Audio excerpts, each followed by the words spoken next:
You're here right in the very heart of Westminster, but we want to take you to the coast now because our next guest is attempting to become the first person in the world to stand up paddleboard around Great Britain, a complete circumnavigation of more than 2,000 miles.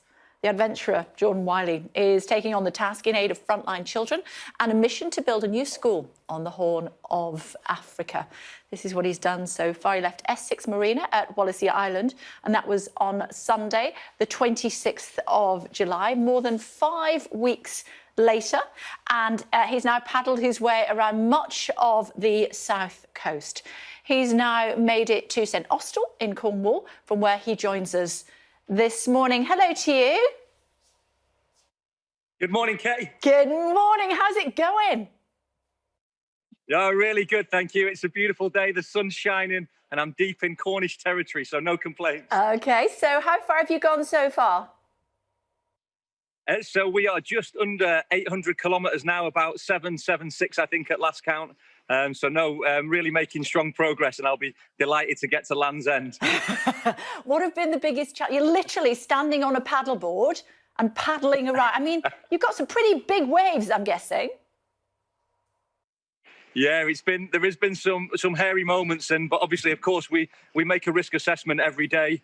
And we have all the safety equipment and really promote being responsible at sea. But I think the challenging parts have been some of the cheeky headlands at Portland Bill, places like Dungeness Point, where you really, have to have your wits about you. You have to put a lot of time and effort into studying the tides, the current, the wind. And until we know, it's a great chance of being successful, we don't go for it. We want to do everything as safely as possible. OK. You say that you've had a few challenges. Your support boat lasted 2 days? Yeah, we lost it just after day 4, unfortunately. We had a fuel leak. One thing I've learned is boats are expensive, and when they break down, they're even more expensive. So we've got a support driver now. So a former military friend of mine, James May, who's capturing it all on film, he's also now my support driver. So he meets me every time I stop on different coastal villages and towns. You've had some lovely times as well, though, that you would only see from the water. I know that Sammy the seal came out to see you, and I think we've got a grab of you with dolphins. Let's have a quick look. We got some friends. This morning. This is what we call blue therapy. Calm waters, absolutely beautiful morning, and interacting with a pod of dolphins. You can't buy this. And the waves are always that calm, aren't they, I'm guessing? Only if I wish.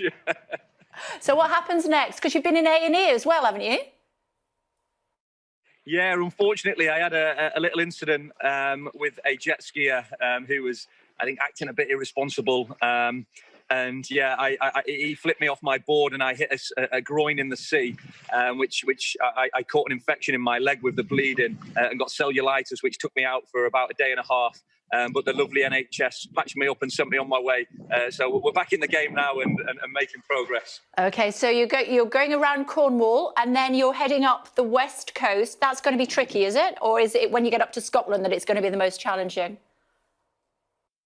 Yeah, I think every sort of stretch of coastline presents different challenges in different ways, and the conditions are changing all the time. I think what we're going to do is head to North Devon to a place called Ilfracombe, and then I'm going to try and cross to South Wales. I'll probably try and find a support boat for that stretch for safety. So if there's anyone out there in North Devon who wants to get involved and they've got a support boat to see me across, that would be magic. And then I'll probably head over to the East Irish coast to get the shelter and the prevailing winds from Ireland, because it's really difficult at this time of year on the west coast of England, and then nip up the Irish coast into Northern Ireland and just pop back over to Scotland. Just pop back over to Scotland, just like that. How do people find out more, Jordan?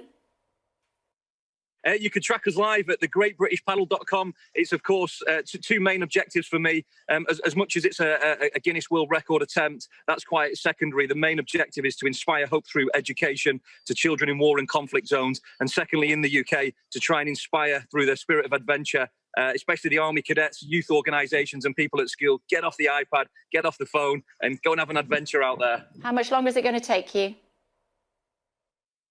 Hey, the $1 million question. Certainly a good 3 or 4 months. Certainly 3 or 4 months at least, I think. Okay. Okay, well, hopefully we can check in with you again, Jordan. Good luck. Keep safe. Keep paddling. Thank you. Thank you so much. And I love the new studio too. Thank you. You can definitely come back, Jordan. Thank you. Thanks a lot.